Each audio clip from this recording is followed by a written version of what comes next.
Comment finalement l'Afrique, de manière générale, et surtout le Soudan, peut faire face à ça? Moi, je crois qu'on est précisément au cœur de la question et au cœur du problème, tant sur le plan symbolique que géostratégique. Le Soudan est la source du Nil et l'Égypte est un don du Nil. Égypte qui a donné sa civilisation à la Grèce et, on dit, au monde occidental, mais plus encore à toutes les nations d'Afrique. Pour moi, ce qui se joue au Soudan, d'un point de vue géostratégique, peut être comparé à ce qui se joue à Haïti.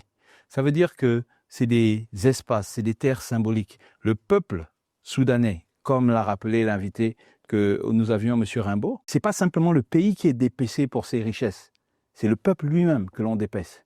C'est chacune des parties du pays qu'on éclate et qu'on explose, et au final, ça évoque de beaucoup, d'un point de vue justement de la mythologie kémète, le sort qui a été fait à Osiris, dont le corps déchiqueté aux sources du Nil a été dispersé. Aujourd'hui, cette diaspora soudanaise que l'on voit partout est en fait à l'image de cette Afrique dépecée, non seulement à la conférence de Berlin, mais ça continue. Et il a rappelé également qu'au-delà de la guerre froide, on remarque que le Soudan est le lieu où toutes ces ingérences internationales continuent encore d'opérer pour rentrer dans le continent. Et il y a un grand enjeu à regarder là, ce qui peut se jouer avec les lunettes du Soudan, regarder pour comprendre ce qui se joue dans d'autres régions, comme par exemple le nord et le sud Kivu. Bienvenue, Bachouan Mosengo.